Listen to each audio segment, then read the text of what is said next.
میکروفونو بده به دستم، دوباره دست واژه ها تو صف نشستن. چه جای پاپ و هیپ هاپ و راک و بندری واسه نکات تازه، فعلا رپ سبک بهتری. هوامو داری داداش این داستان 6 و 8 ما چی شد؟ ری شد، خیلی پیچی شد.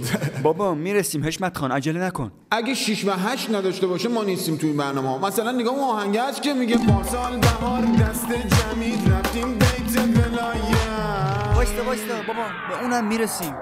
فقط بگو هوامو داری، خیلی لطف داری. چی داداش؟ تیوی ریش سوژه رپ ماست، کلکسیون ریش چپ و راست، بساط کهنگوی بیابروی آسپاس، پلاس سوش ملاهای حیله باز مثل گراز. حالا باز خوبه که ریموز دست ماست. بابا حالمون به هم خورد. به پیچ دست راست. عجب صحنه خیلی شد و مجری های لوز، مهمونای چاپلوز. من غلام رضا قیانوری هستم، خیلی خوشحال هستم که توی این رپ هستم. حالا ببین کی هستم. گفتگوهای مصنوعی همه با هم دوستن و مستن و پاسدار و بسیجی، گیج و پیچی نداره رفیق، چرا بحثو میپیچی؟ اگه یکی بیریشه گرگی تو پوست میشه، ریاکار همیشه گیشه یارو حالیشه که با این غمزه ها کسی آخه خر نمیشه. کرچ بگی ریم داره میذاره قافیه تکرار نمیشه. تاهر جان این 6 و 8 ما چی میشه؟ تیویریش ببین طرف ریش واسه از تپه. تیویریش تیویریش بابا یه اتوبان ریش شد که تیویریش اما مرسلها شیخ ابو کشک باف، یه مشت قلاف، مسافر لوفلاف و دهنهای بیقلاف، لیس و پوس و لیس و لوس و قیل و قول چین و روس و یه مشت دست بوس و تریپای فرشمال و باقر و قنبیل. مثل ترچه ریختنشان تو تیوی با ویل که من بعد جفنگیات خاطرات جنگ، جین به شیشه طلسم ملا، درنگ ریختن عمود خیمه. حالا اضافه کن صدای ونگ گریه های عظما اومد به تن. چی میشن این مله های در پیتی الدن؟ نظام آشه و لاشه، اوزی کش تو قباشه، ولایت دیگه حالا مثل کشک رو آشه. تیویریش تیویریش تیویریش تیویریش ویترین نظامو باش، تلخ دروغ تیویه به ته رسیده، تموم شیوه آخوندای قمو کشیده، واسه نظام سیدعلی یقه ها دریده، رنگ و روشو داشته باش چقدر پریده. مجالس شعر و بافور دیگه جواب نمیده. بله میفرمودی.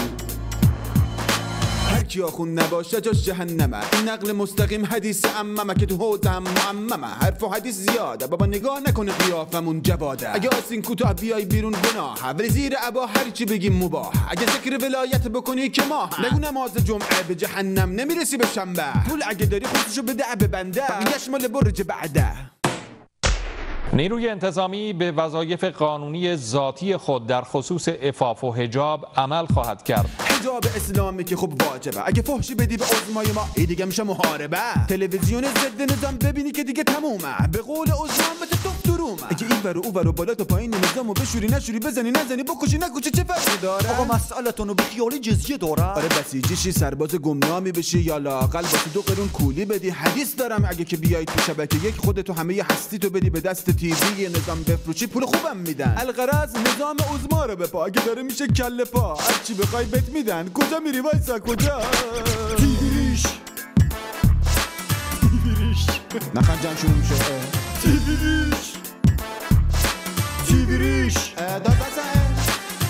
الحمدلله حالا که دیگه این تیویریش هم تموم شد، بریم که داشته باشیم یه 6 و 8 در حد لالیگا که میگه مثلا داشتم من دوباره حس رب میگه بخونم من دوباره از اوضاع درام این نظام که پاره، که چاره ای نداره باسبامبول دراره، چون راهی نداره این ورود یک اشاره به رونمای بیقواره ای که ذره ذره داره عمق دره میره.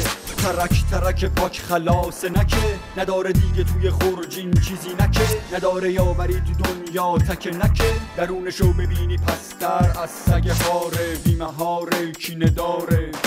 حالت چطوره؟ حال احوالت چطوره؟ تو که همچین حکمت خان تموم شد بریم. تموم شد؟ بیشتر کم بریم.